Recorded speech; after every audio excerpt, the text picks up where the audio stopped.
Cada año miles de turistas visitan Egipto.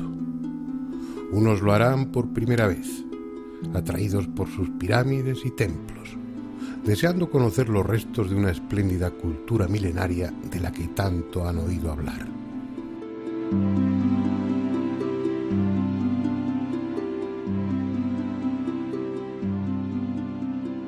Pero compartirán el avión con otros que ya han estado allí y vuelven por segunda o tercera vez, incluso con algunos que han perdido la cuenta de cuántos viajes han hecho ya al país de los faraones.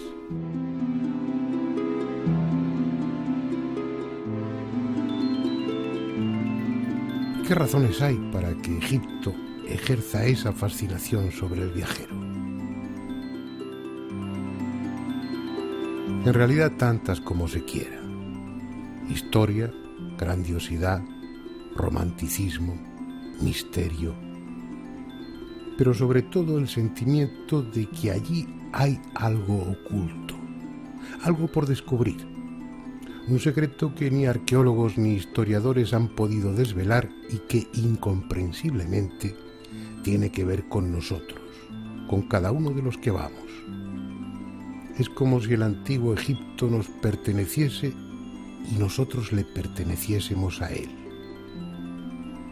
Intuimos que algo va a pasar en nuestro interior, que estando allí se va a abrir una puerta que nos hará entender quién sabe qué cosa trascendente.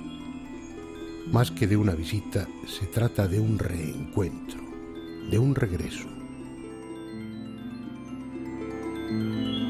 Tal vez sea así porque durante 3000 años los sacerdotes constructores crearon uno de los centros místicos más importantes del mundo. Un lugar de tan elevada espiritualidad, de tanto poder, que a pesar del tiempo y de la destrucción, conserva parte de su fuerza y en lo más recóndito de nuestro cerebro sentimos su llamada.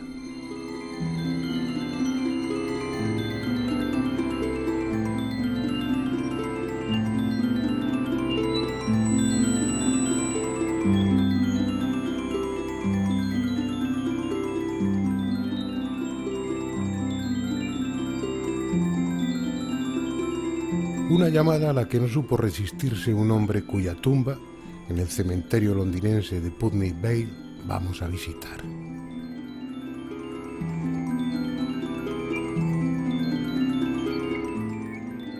Se llamaba Howard Carter y murió pacíficamente en esta casa, el número 49 de Albert Court, el 2 de marzo de 1939, a los 65 años de edad. Su nombre figura en la larga lista de egiptólogos eminentes como responsable de uno de los hallazgos más espectaculares del pasado siglo XX, el de la tumba de Tutankamón. Cuando se habla de misterios egipcios, uno de los primeros que viene a la mente, si no el primero, es el de la maldición de los faraones sobre aquellos que turbaban su sueño eterno. Algo en lo que ningún arqueólogo dice creer, al menos públicamente, pero que ha hecho correr ríos de tinta y aún sigue excitando la imaginación de los turistas que visitan Egipto. Existía antes como un rumor, quizás sin fundamento y solo para impresionar a los arqueólogos novatos, aunque nunca se sabe. Pero cuando tomó realmente cuerpo, cuando se convirtió en titular de portada para los periódicos de todo el mundo, fue a raíz del rosario de muertes que siguieron al descubrimiento en 1922 y consiguiente profanación de la tumba de un joven faraón de la dinastía XVIII llamado Tutankamón.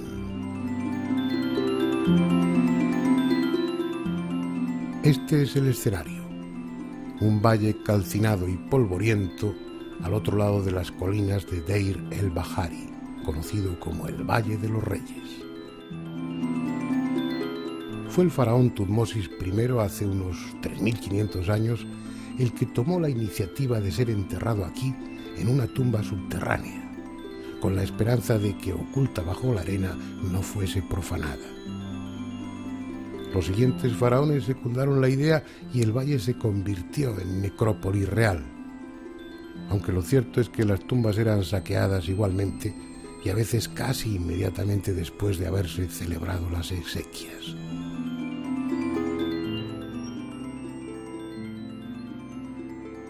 Cuando Lord Carnarvon, un adinerado caballero inglés, al que razones de salud le habían llevado al clima seco de Egipto, y Howard Carter, un joven arqueólogo formado junto al maestro Flinders Petrie, obtuvieron permiso oficial para excavar en esa zona en 1914, el Valle de los Reyes era un auténtico caos en el que la tierra extraída de unas tumbas tapaba la entrada de otras excavadas antes. Nadie pensaba que allí pudiera quedar algo que mereciese la pena. Nadie, excepto Howard Carter, que estaba convencido de que en algún lugar del valle permanecía aún sin descubrir la tumba de un faraón de la dinastía XVIII llamado Tutankamón.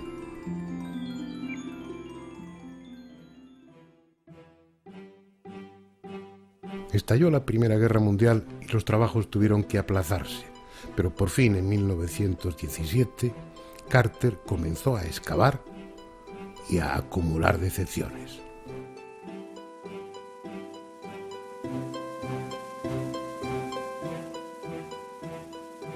Se hizo construir esta casa a la entrada del valle para no perder tiempo yendo al Luxor, y durante 5 años vivió un auténtico infierno en el que cada atisbo de esperanza era seguido de un amargo fracaso. Hasta que un día, cuando ya Lord Carnarvon, harto de tanto fracaso, había decidido no poner más dinero en la empresa, los obreros dejaron al descubierto los primeros peldaños de una escalera que se hundía en las profundidades. Era el 4 de noviembre de 1922.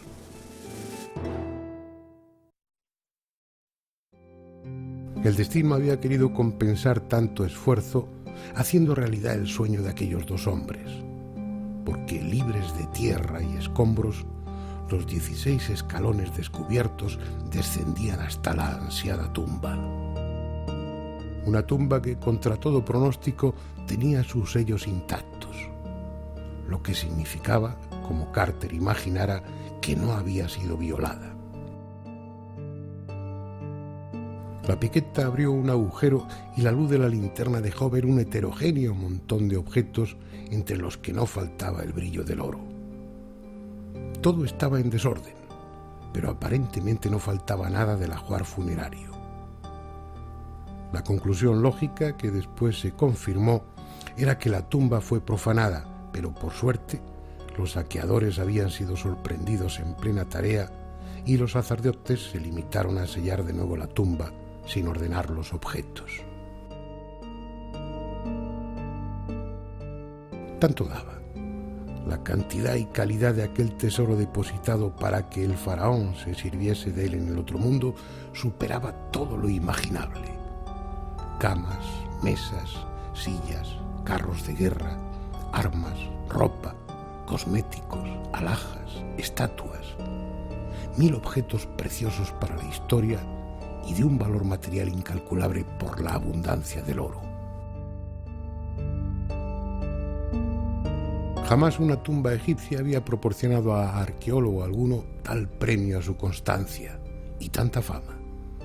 Desde el primer momento, la tumba se convirtió en el centro de atención para los medios de comunicación de la época, y medio mundo siguió con apasionado interés los progresos de la excavación. Con frecuencia el trabajo tenía que ser interrumpido por la llegada de autoridades egipcias y extranjeras que querían ver de cerca lo que ya se consideraba el mayor hallazgo arqueológico del siglo. Incluso se celebraron banquetes en el pasillo de acceso a la tumba.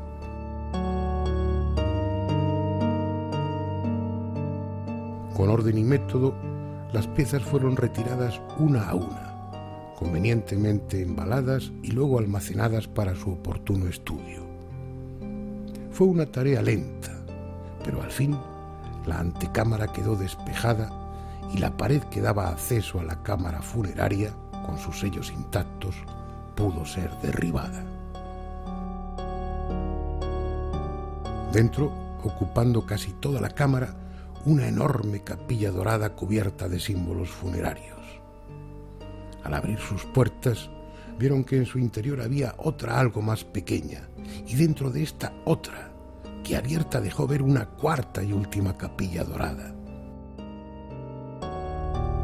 Embutidas unas en otras, las 4 capillas protegían un gran sarcófago de cuarcita amarilla.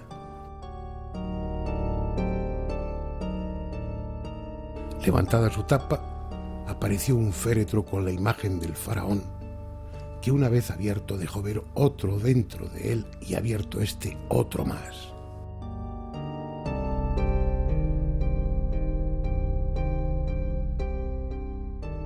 Cuatro capillas, un sarcófago y 3 féretros habían envuelto como las capas de una cebolla la momia de un joven faraón que reinó a los 12 años de edad y, según la minuciosa autopsia realizada en 1968, murió a los 18 por una fractura del cráneo, consecuencia de un certero golpe.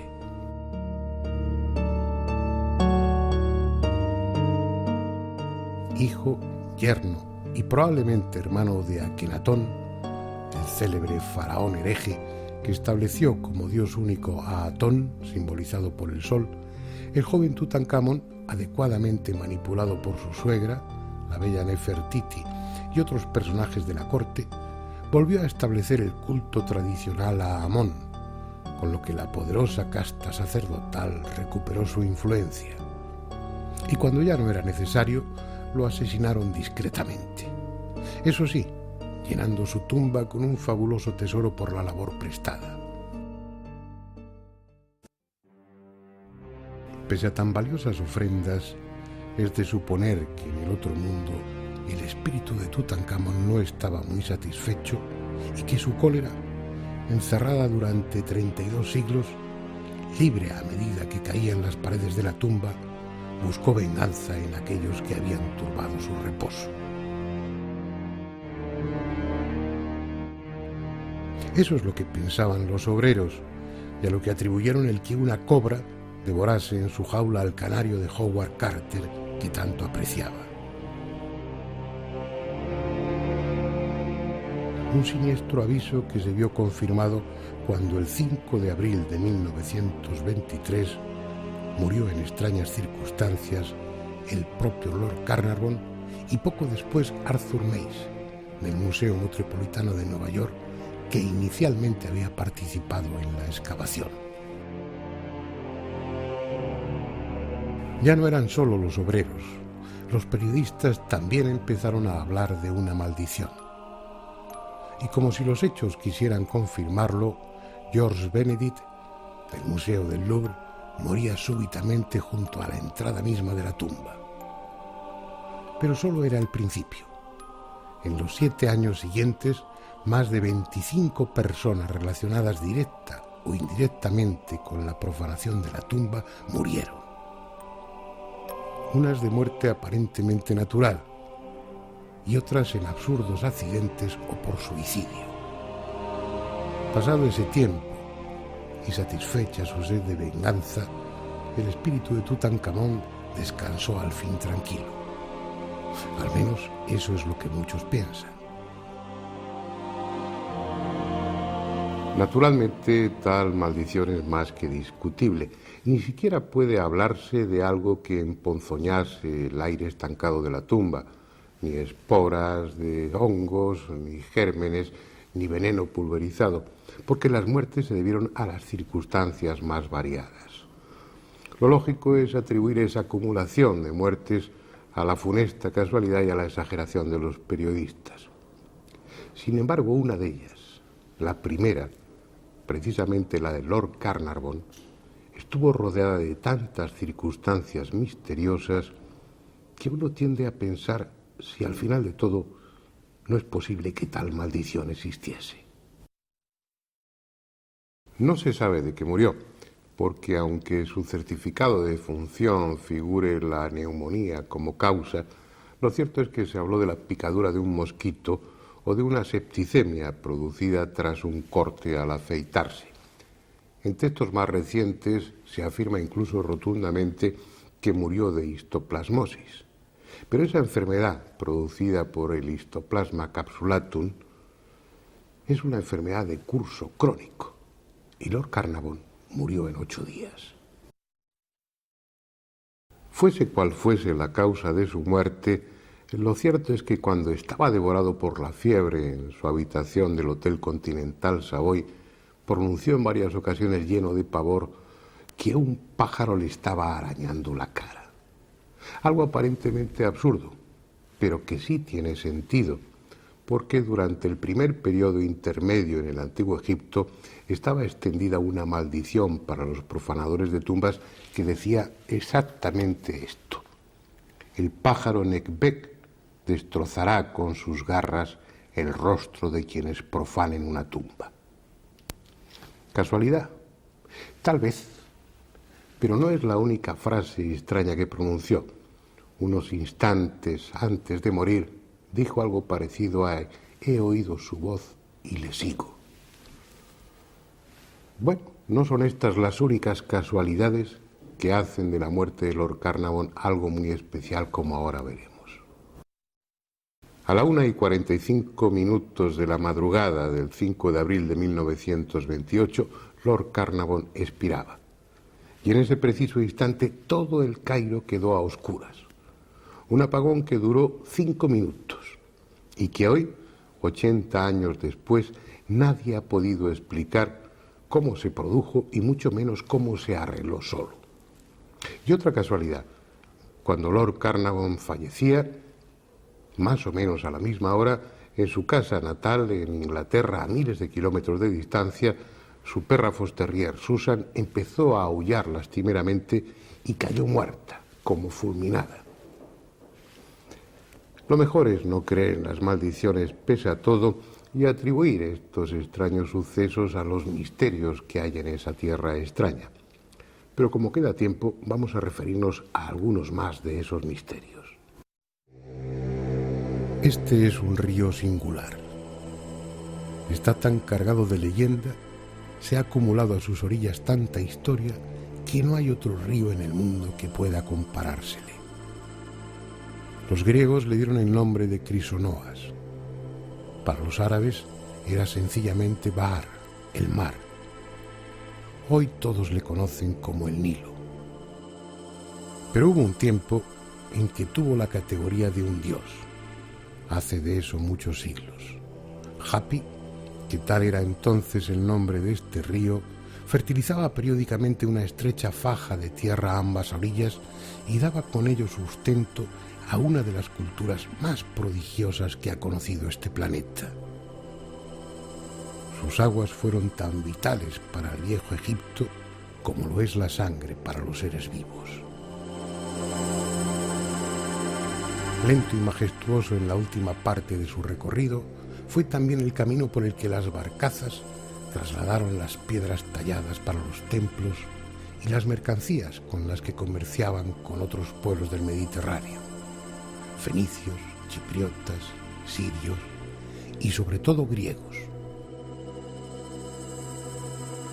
Egipto y Grecia mantuvieron estrechas relaciones durante varios siglos, al punto que el griego era el segundo idioma para la clase alta egipcia y los principales filósofos y sabios griegos iban a las escuelas sacerdotales de Egipto para estudiar y consultar sus archivos. Herodoto, el célebre historiador de Halicarnaso, estuvo por aquí hacia el 430 a.C., documentándose para el libro segundo de su historia. Y fue él quien dejó escrito que esta pirámide la mandó construir un rey déspota y cruel llamado Keops, que hasta prostituyó a su hija para conseguir dinero con el que financiar la obra. Escribió también que permanentemente hubo 100.000 obreros trabajando durante 20 años para levantar tan colosal monumento y que las piedras eran elevadas de plataforma en plataforma mediante máquinas construidas con trozos cortos de madera. Según hizo constar en su historia Herodoto, sobre la superficie de la pirámide había una inscripción en la que se detallaba cuánto se gastó en nabos, cebollas y cabezas de ajos para alimentar a los obreros. Una suma que, según el intérprete que tradujo el texto, ascendió a 1.600 talentos de plata. Habían transcurrido cuando menos 2000 años desde que la Gran Pirámide fue levantada. A esas alturas ya nadie sabía prácticamente nada de esa pirámide, del faraón a quien se le atribuye y mucho menos de las circunstancias que rodearon a su construcción. Aparte de lo que tenía delante de sus ojos, lo que cuenta Heródoto es probablemente inventado por él o que se lo dieron ya inventado. En definitiva, una historieta cargada de fantasía. Un solo ejemplo. Si, como él dice, la Gran Pirámide en 20 años, eso significa que una piedra de más de 2 toneladas era izada hasta la hilera correspondiente, ajustada cuidadosamente en su lugar cada 3 minutos. Eso sin contar los bloques de revestimiento y la compleja red de túneles y cámaras. Tomar conciencia del misterio que entraña la Gran Pirámide requiere, en primer lugar, saber a qué clase de edificio nos enfrentamos. Cada uno de los lados de su base mide algo más de 230 metros, es decir, un perímetro de casi 1 kilómetro, y una superficie de 53.000 metros cuadrados. En el terreno que cubre la Gran Pirámide caben más de 270 pistas reglamentarias de tenis. Su altura actual es algo más de 139 metros, el equivalente a un rascacielos de 40 plantas. Está construida con unos 2.600.000 bloques de piedra. Tiene un volumen aproximado de 2.632.000 metros cúbicos y su peso se ha estimado en unos 7 millones de toneladas. Para hacernos una idea de la enormidad de la Gran Pirámide, baste decir que sus piedras, juntas unas a otras, serían suficientes para rodear toda la península ibérica y aún sobrarían piedras.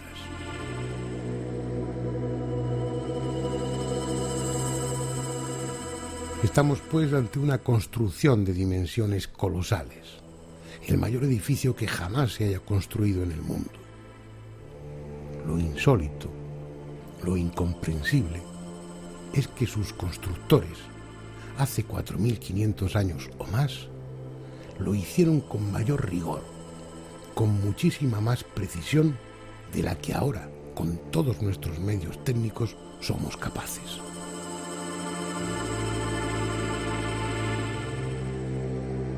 Dicho de otra manera, de acuerdo a los datos que la arqueología y la historia proporcionan, la Gran Pirámide, aunque pueda tocarse y fotografiarse, no existe, así de simple.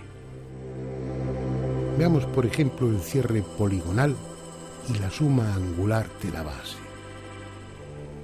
El ángulo noroeste de la base de la pirámide no es un ángulo recto perfecto por 2 segundos de arco, en tanto que el ángulo noroeste excede en 2 segundos el ángulo recto. No estamos hablando de segundos de tiempo, estamos hablando de segundos de arco. En una circunferencia, por ejemplo, la de este o la de su reloj, hay 1.296.000 segundos de arco. Un error de 2 segundos, para contemplarlo en un reloj, requeriría de un microscopio electrónico. Un error que está por debajo del que admite la norma DIN 875 y que se aplica para la construcción de las más modernas escuadras de precisión que fabrica la industria actual. Hoy nuestra tecnología, que permite construir atrevidos puentes y levantar edificios con centenares de plantas, daría por bueno un error de 600 milímetros en el cierre poligonal de la base de la Gran Pirámide. Pero ellos lo hicieron con un error de solo 3 milímetros, es decir, 200 veces inferior.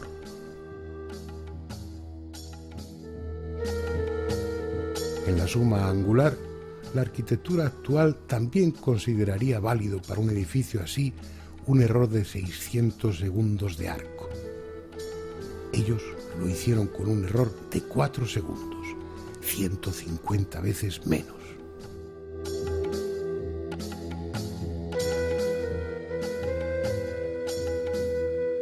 Si añadimos que en su base, de más de 5 hectáreas, el error de planitud es de 4 centésimas de milímetro por metro y que el resto de ángulos y medidas, tanto exteriores como interiores de la Gran Pirámide, están normalizados de igual manera, queda claro que aunque esté ahí, esa pirámide no existe.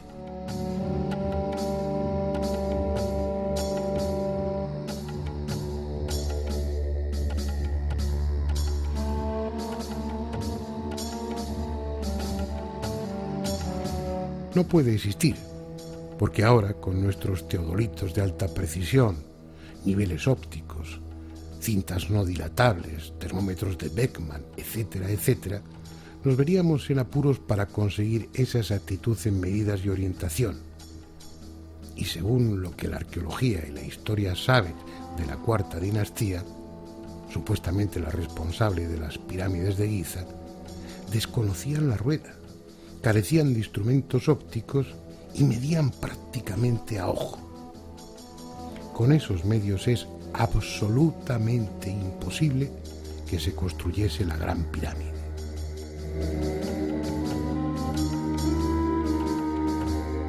Detrás de ella hay unos conocimientos y una tecnología tan evidentes como absurdos para aquella época.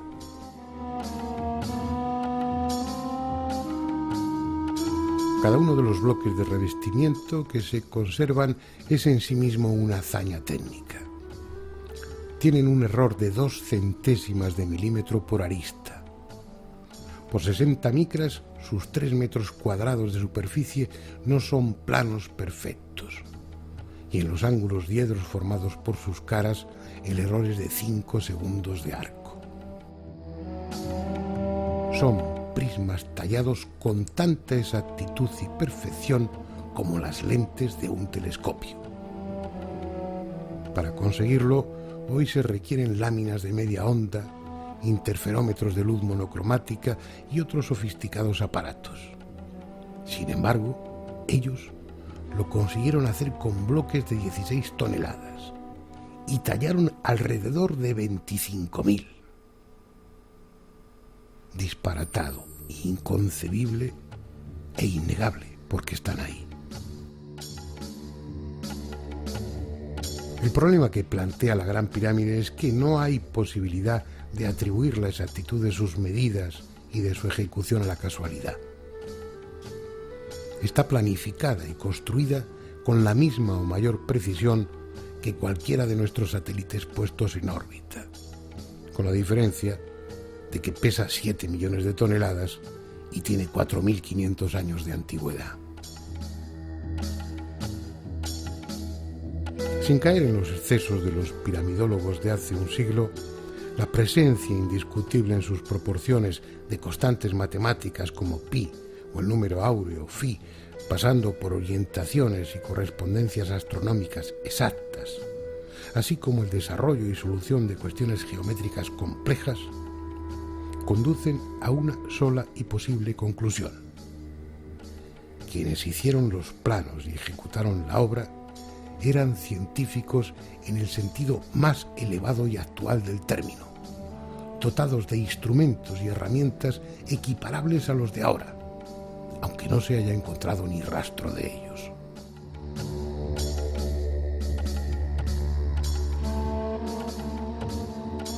Es esa una de las cuestiones fundamentales al enjuiciar este tipo de problemas.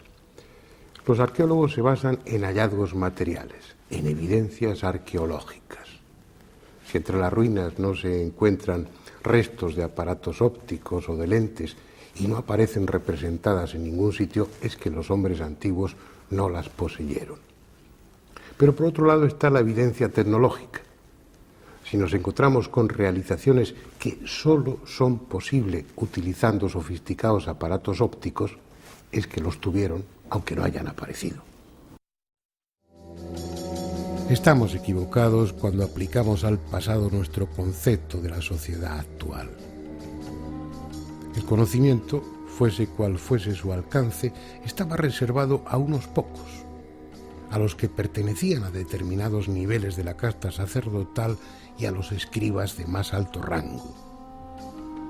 Ese conocimiento científico y técnico era la fuente de su poder, obviamente secreto, y por tanto no representado o escrito en ningún sitio.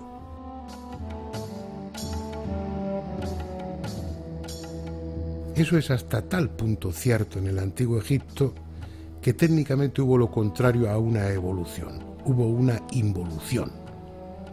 Los secretos de las primeras dinastías no pasaron a las siguientes, ni en matemáticas, ni en astronomía, ni en medicina, ni en técnica constructiva. Se perdieron por alguna razón. Los faraones de la dinastía 12 o de la 18 no habrían podido construir otra gran pirámide por mucho dinero y mano de obra que tuviesen. Les faltaban los conocimientos de que dispusieron los de la cuarta dinastía. Lo malo es que esos conocimientos son tan desestabilizadores, tan desconcertantes, que no solo obligan a modificar nuestro concepto del pasado, sino también nuestro concepto de la física. Este es un tarugo de piedra muy dura, producto de uno de los trépanos actuales. Su superficie es tan lisa como la de esta mesa. Y eso es porque los trépanos de ahora, los modernos, a pesar de tener unos bordes cortantes de extrema dureza y actuar con una presión de 50 kilogramos, solamente avanzan en cada giro, muerden en cada giro 5 centésimas de milímetro en la piedra. Y eso hace que las estrías estén tan juntas que el tacto no las perciba. Pues bien, hace 4.500 años, los antiguos egipcios tenían trépanos que en cada giro penetraban más de 2 milímetros en el granito. Es técnicamente imposible, impensable siquiera, porque sería necesario que el material del borde cortante de los trépanos fuera 50 veces más duro que el diamante y que la presión aplicada no bajase de los 2.000 kilogramos. Pero siendo algo inconcebible para nuestra tecnología, resulta que ahí están los agujeros con sus estrías bien visibles como prueba indiscutible de que ellos sí lo hicieron. Y no son una excepción, porque serraban la piedra con la misma incomprensible eficacia. Nuestras sierras circulares con punta de vidia, las más modernas y potentes, penetran en cada paso 4 centésimas de milímetro. Los serruchos egipcios, en cada pasada, penetraban en la piedra 2,5 milímetros, 60 veces más. No hay máquina ni material en el mundo capaces de eso. Sin embargo, ellos lo hicieron.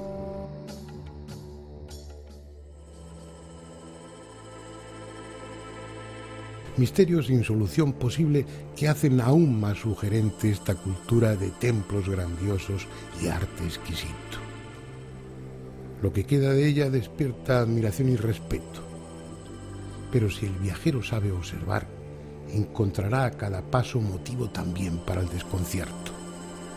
Como este obelisco inacabado de más de 1.200 toneladas, imposible hoy de transportar, pero que con toda seguridad ellos lo habrían trasladado centenares de kilómetros de no haberse rajado mientras lo estaban tallando.